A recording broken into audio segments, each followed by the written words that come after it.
A deeply divided Supreme Court upheld the three-strikes law this Monday, rejecting constitutional challenges to sentences of 25 years without parole for a man who stole 3 golf clubs from a pro shop, and 50 years without parole for another man who stole children's videotapes from a Kmart store. Some would argue that these sentences are disproportionate and unfair. Tell that to Lily Burke, a 17-year-old senior who encountered Charlie Samuel, who allegedly kidnapped her, forced her around from ATM to ATM trying to get money, and when that didn't work, he allegedly bashed her head, slit her throat, and killed her. In 1987, Samuel pleaded guilty to robbery and residential burglary. In 1997, Samuel committed his next felony conviction for second-degree burglary and received 2 years and 8 months. Had the prosecutors seen the 1987 combo, residential burglary and robbery, as 2 strikes, they could have struck Samuel out. The problem was that they could not count 2 parts of a single event as 2 strikes that became part of an amended 3 strikes a year later in 1998. If Charlie Samuel was tried in 1998 instead of 1997, he would have fell under the amended 3 strikes law, serving a longer sentence, and Lily Burke would still be alive today. My major claim is that the 3 strikes and your outlaw has made a positive impact on the incidence of crime in California. Incidence of crime meaning frequency of occurring criminal activities, acts, or offenses. I will prove this today by first explaining that the 3 strikes law removes repeat offenders from society. Secondly, it reduces the crime rate in California. And finally, the law provides a uniform disposition of criminal cases. First, I would like to get back to my first supporting claim, which is that the 3 strikes law removes repeat offenders from society. The fundamental purpose of the criminal justice system is to protect the rights and the safety of law-abiding citizens. But these citizens are not protected by revolving door justice, which allows criminals like Charlie Samuel back on the street after repeat offenses. The 3 strikes law removes repeat offenders from society and prevents them from committing further crimes. According to the Legislative Analysis Office, only people who have shown a clear tendency to commit serious and violent felonies, crimes that by definition involve a high degree of danger to human life and society, are sentenced under this law. They have all been through the criminal justice, They have all been through the criminal justice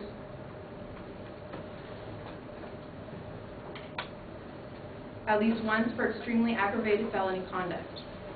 It is that new felony which triggers the application of the 3 strikes law, because the new felony clearly demonstrates the person has not been rehabilitated or deterred by the previous punishment. These be offenders who show the greatest likelihood of being among those who commit the largest percentage of crimes, and who represent the greatest threat and danger to the community.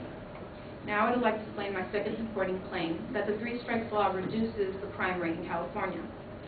Since the 3 strikes has been introduced across the nation, crime rates have dropped dramatically. The reason for this decline is obvious. Convicted recidivists are not free to commit more crimes, and felons with 1 or 2 strikes on their records are deterred by the punishment that they know will follow the 3rd offense.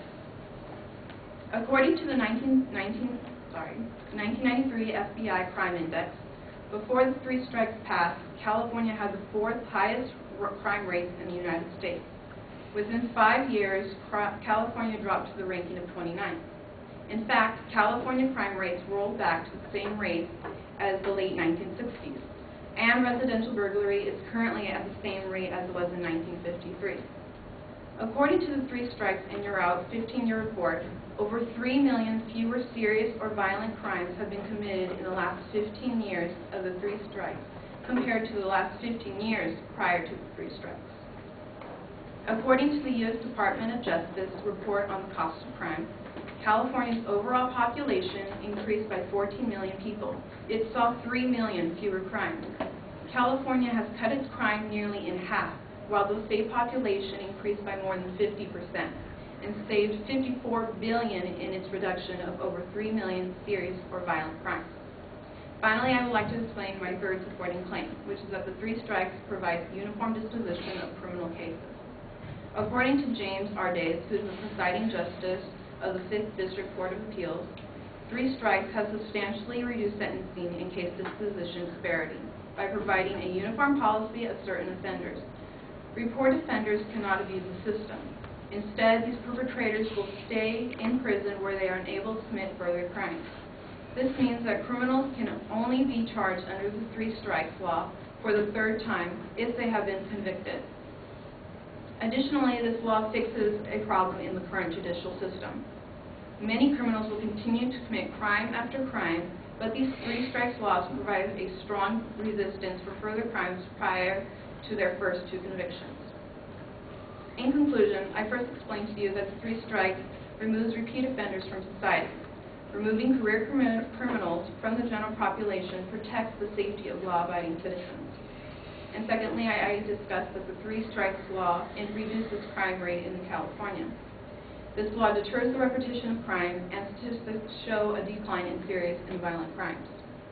And finally, I discussed that the 3 strikes law provides uniform disposition of criminal cases. This law establishes clear and certain punishments for a crime, prevents inconsistency in the criminal justice system. I hope that you will agree with me that the 3 strikes and your outlaw has made a positive impact on the incidence of crime in California. Thanks.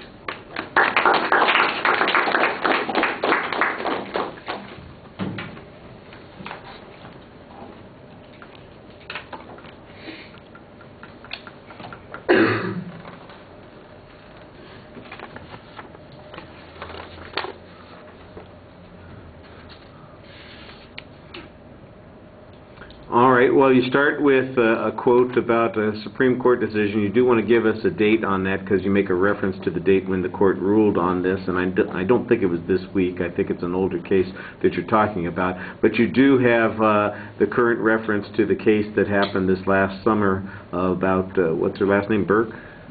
Yeah, and I thought that that was a pretty good example to set up the subject very clearly. You have an excellent statement of what your proposition is. There's a very clear preview of what the supporting points are going to be. As you get to each of those points, you use a numerical signpost, you repeat what the claim is, and you give an explanation of what your argument is, which makes it very clear and easy to follow. On each of the points, I thought you did a good job citing evidence to support your positions, giving an explanation. When you're talking about the crime issue, you are trying to strengthen the validity of your causal connection by talking about how the number of crimes decreased despite the fact that the population increased substantially. So that's kind of a backing for the argument that you've got on that particular point.